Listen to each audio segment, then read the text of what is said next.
today I'm going to read Who Likes Hot Cocoa? Who likes hot chocolate? People usually call it cocoa. And from now it's going to be, weird.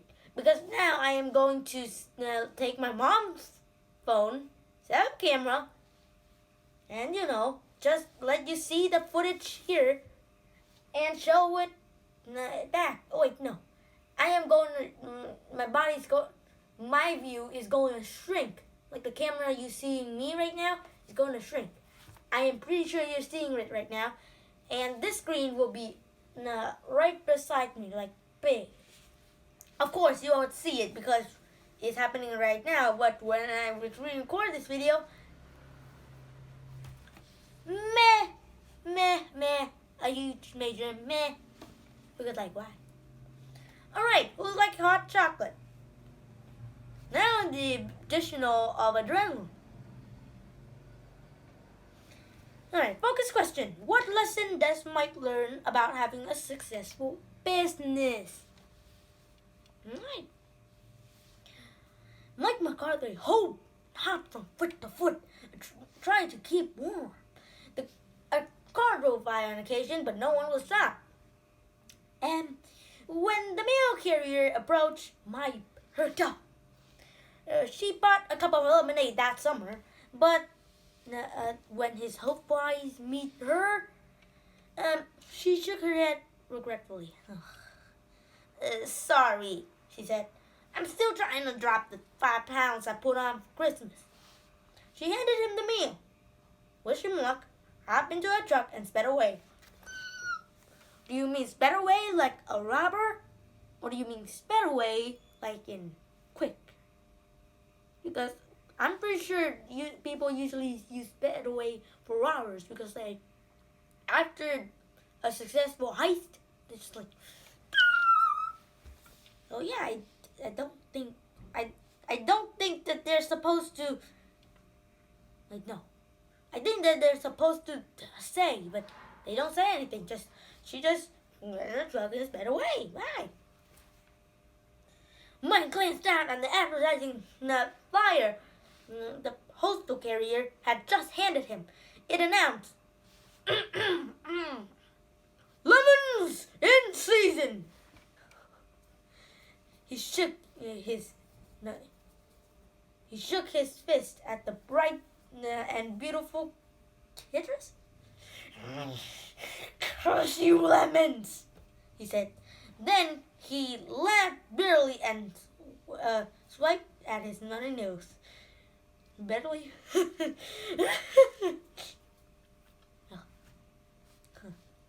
The lemons in the ad were less than half the price he had paid for.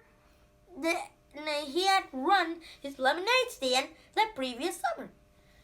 And previous number was like, he was like 69 cents a lemon. So now it's like less than half. I think it's about 30 cents a lemon. So he would like profit like, let's see, if he didn't drink, he would profit 150 cents. And those 150 cents plus with this additional one, let's think. Alright, so I'm not good at math. So 30 x 30, that's 900 more cents. That's like $9 more. He would have profited $10.50. Huge profit. So if he had just what is it called? If he had just it chose the right time to buy lemons, and at summer he just have a lemonade stand, I think it's going to be good. Also, it was after he paid his employee $1.35. And also the discount from dairy. Like, what's it gonna call again? How much is it?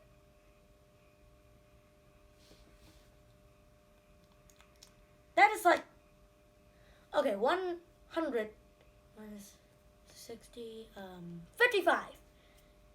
Yeah, minus 55 and $1.35. So he would have just paid Esther $2. So if he haven't paid her, he would have profited $1. I mean, $12.50. What a profit! What a profit! If he had chose the right season to buy the lemonades, the lemon in the end would have the cost of lemon then had driven his business into the ground. Mike had tried to learn lessons from that money-making failure and every failure that followed. Well, it includes sunflower seeds. No seeds were left. Yeah, squirrels and birds really got 'em.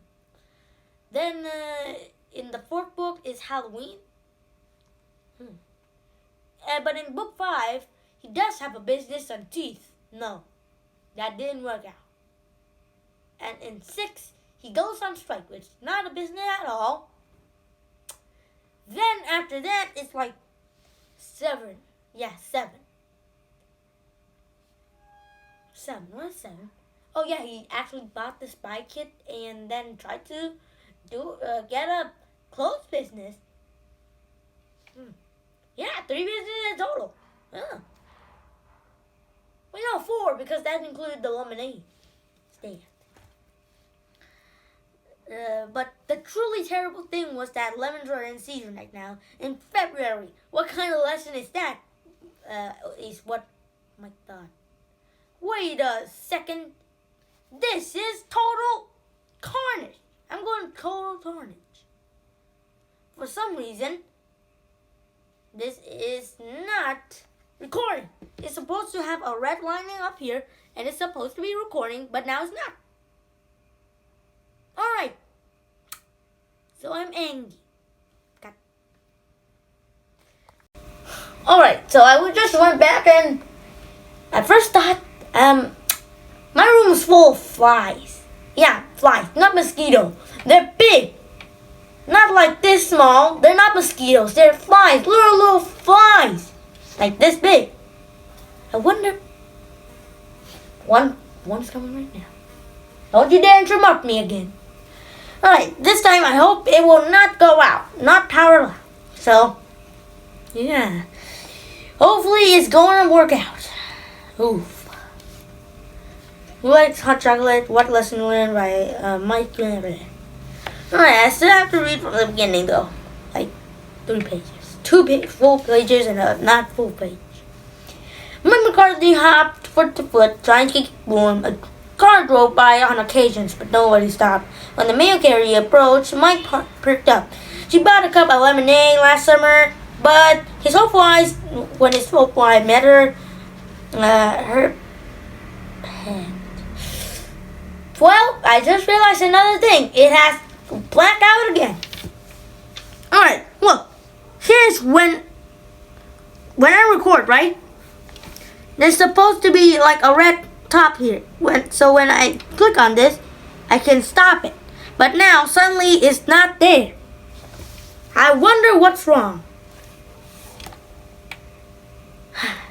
Again, interrupted. So everyone, I have finally found a solution to this problem of a hell computer problems, full of technology problems. I will just take pictures of the screen and then I will edit that. Although I don't like edits. I hate those pretty much. And then I will just put the picture in and extend it. That will be my plan. And flies still interrupting me. Get out! I hate flies. They are so annoying and sometimes so big. So finally I can breathe in peace, not having to worry about a potential problem. Alright. Okay. Who likes hot chocolate? Now the focus question, what lesson does Mike learn about how to have a successful business? Jeez. Mike McCarthy hopped from foot to foot, trying to keep warm. A car drove by on occasion, but nobody stopped. When the mail carrier approached, Mike perked up. Now, she bought a cup of lemonade last summer, but when his old eyes met hers, She shook her head regretfully. "Sorry," she said. "I'm still trying to drop the 5 pounds I put on for Christmas." She handed him the mail, wished him luck, hopped back in her car, and sped away. As I said, I don't know if this is a Robert style. Mike glanced down at the advertising flyer. The postal carrier had just handed him, and it announced lemons in season. He shook his fist at the bright and yellow citrus. "Curse the lemons," he said. Then he laughed bitterly and swiped his runny nose. The lemons in the ad were less than half the price he had been when he had rented his lemonade stand the previous summer. The cost of lemon then had driven his business straight into the ground. Mike had tried to learn a lesson from that money-making failure and every failure that followed. But the truly terrible thing was the lemon were in season now. In February. What kind of lesson is that? In February, people wanted something warm to drink. So on that Saturday morning, Mike had been out the curb since 9 to sell them. His eye-catching sign advertised hot creamy chocolate with a drop of marshmallow melting in a sea of warm cocoa. Cocoa, which is chocolate. Hot chocolate. Hot cocoa is hot chocolate. Duh. He had a full thermos. Thermos. Paper cups with handles. Even whipped cream in a can for demanding customers. Whipped cream. I've never tried whipped cream. Queen. I call it queen. No one says cream. Whipped cream? No. Whipped cream? Yes. Everyone say whipped cream. He covers so many considerations this time around. So where was everyone?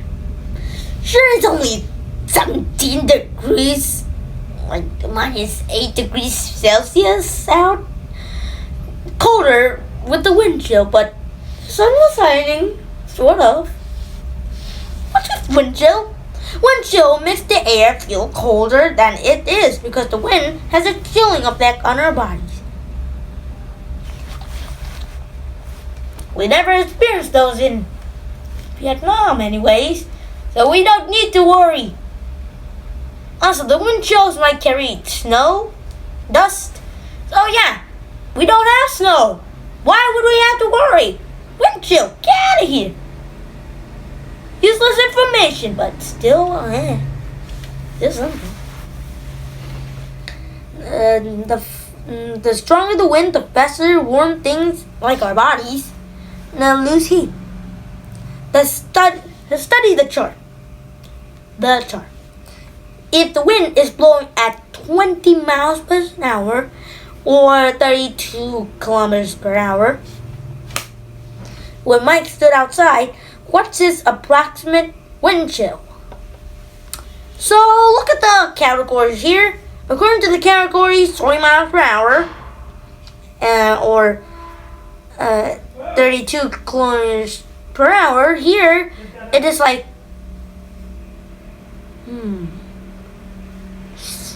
what? What's the approximate? He could be dealing with 11 degrees or 12 degrees minus Celsius to minus 22 degrees, which is minus 30 degrees Celsius. And also, fun fact, do you know that minus 40 degrees Fahrenheit is minus 40 degrees Celsius? Yeah, that's a fun fact. You're going to learn about it. On the internet, because I just use the internet for everything, including knowledge, because I hate school. Hate on schools. By 10, Mike considered drinking some of his product to warm up, but stopped himself. That will eat straight to your profit margin, McCarthy. Esther came out at 10:30. waving a dollar. 1 cup of your finest hot cocoa, please. Is it? No. 1 cup of your finest hot chocolate, please. When his mother came out at 11, that remained his only sale. $1, 1 cup.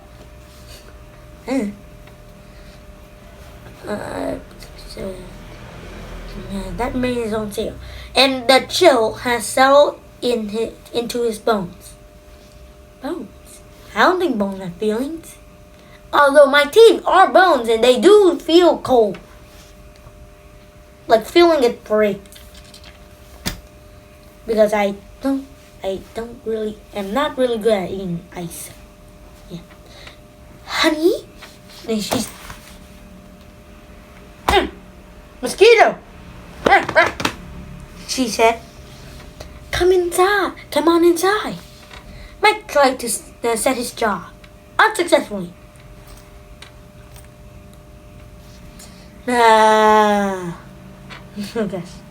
Because his teeth are chattering. So instead, he turned his face defiantly into the grin. Alright? And when he sneezed, the sneeze flew back across his face. Gross! Mike muttered.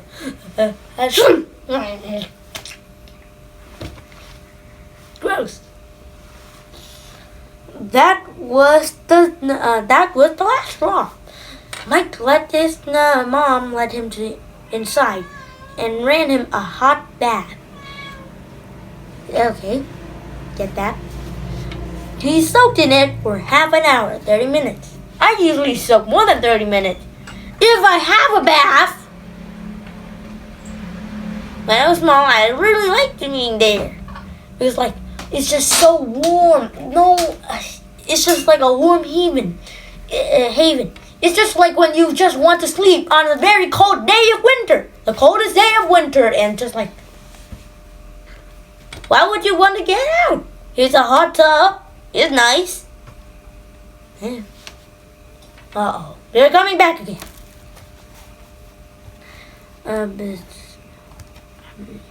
He soaked in Then he climbed into bed.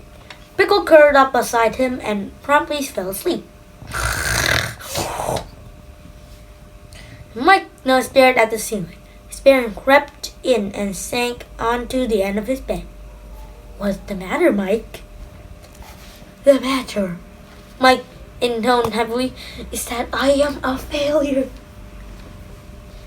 You're not a failure, Mr. McCarthy cried.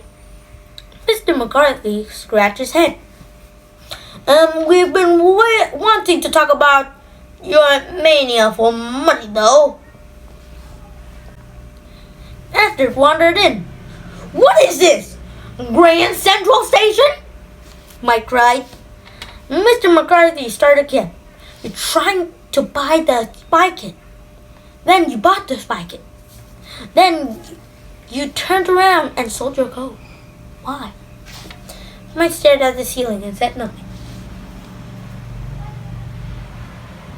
I'm going to do this for 5 hours. Nah, just kidding.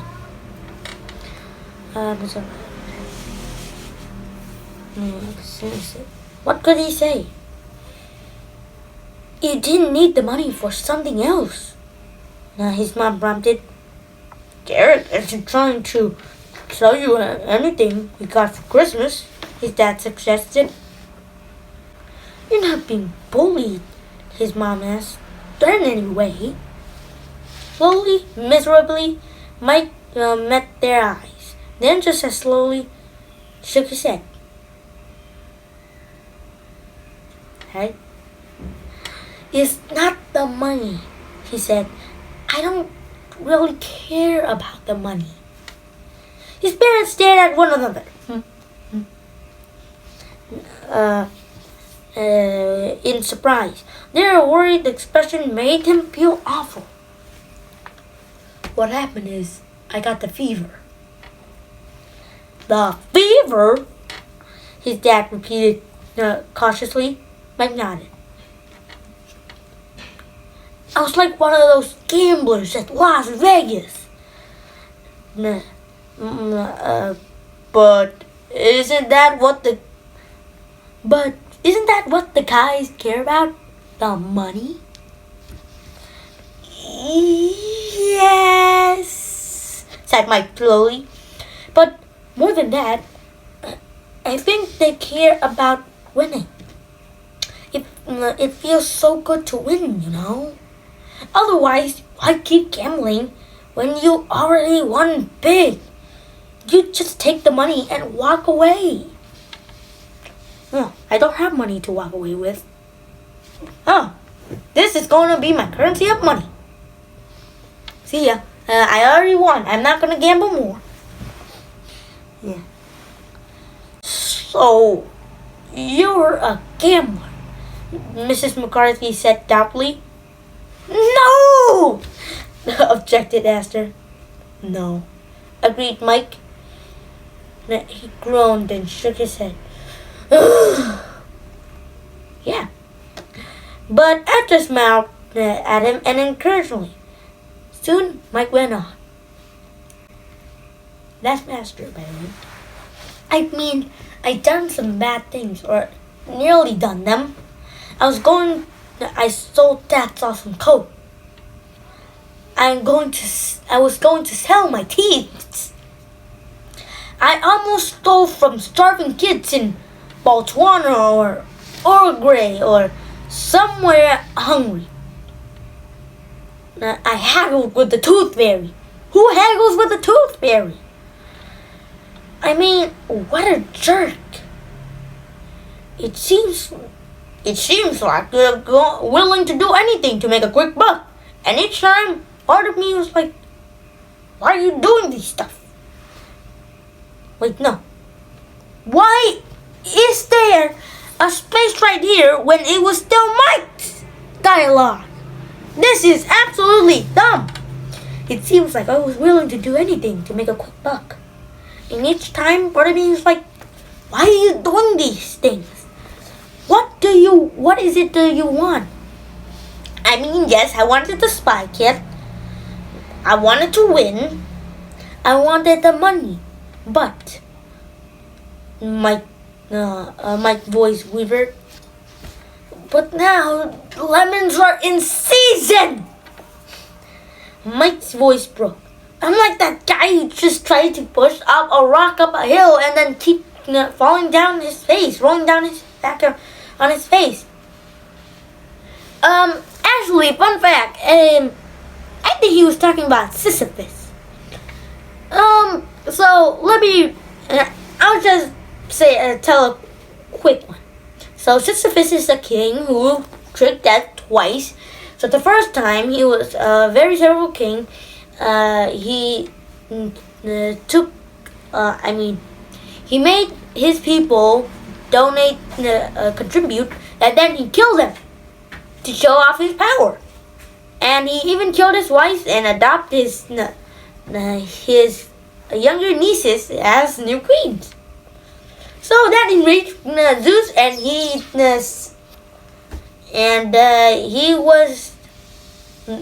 he sent a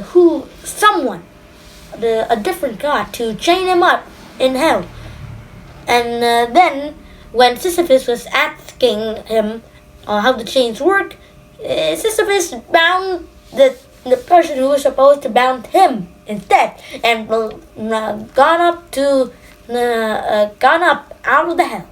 And then the next time when he was dying, he said to his wife to throw him out of the window to the public square.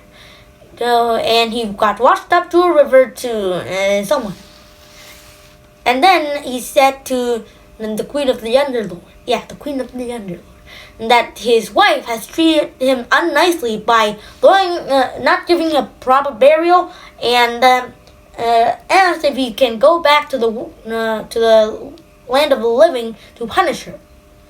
But he escaped, never to return. This enraged Zeus and the other gods, who just made him roll a boulder up a hill constantly until the peak. Then he's free. But he just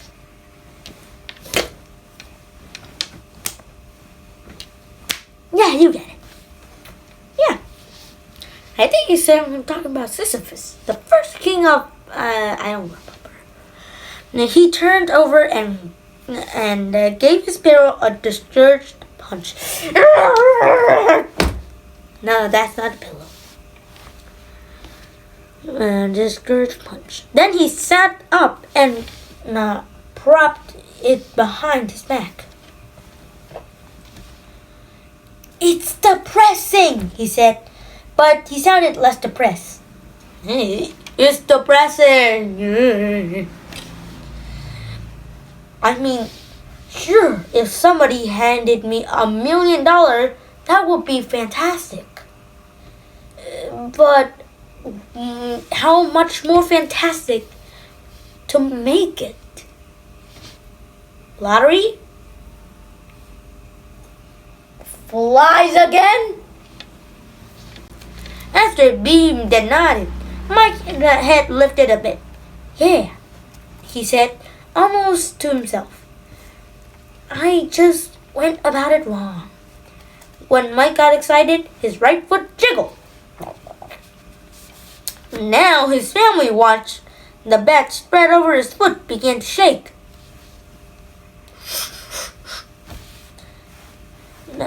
Mike's eyes began to glow.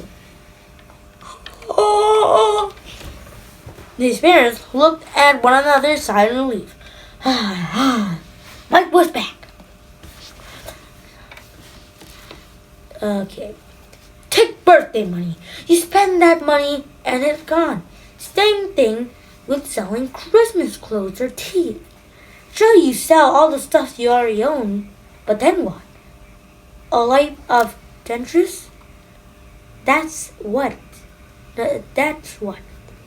You can run a good You can't run a good business that way, with stuff that's going to run out.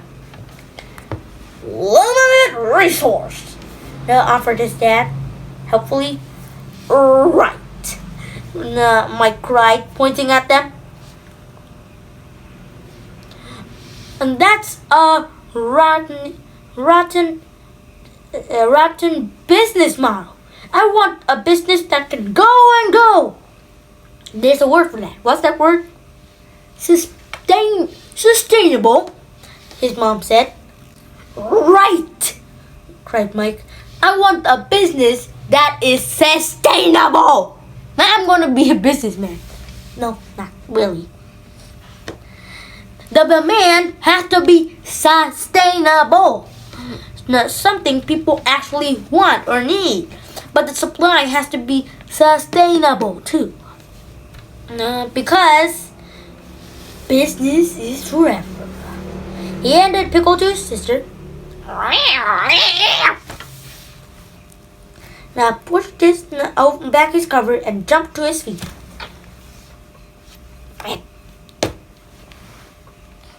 Jumped back to his feet. Where is it? Now, when he turned his face to his family, his smile was bright, aglow. I'm going for a walk, he announced. It's 17 degrees out, said Mrs. McCarthy. Mrs. McCarthy cried. Mike winked at her. Don't I know it? He said. All right, done. Who likes hot chocolate? And it just wasn't about chocolate. It wasn't about his business. Just talking about having a business. Yeah, weird. Well, anyways, this is the end of my video today. Thank you for watching. If you like this video, hit the like button, and I'll see you in the next video. Bye.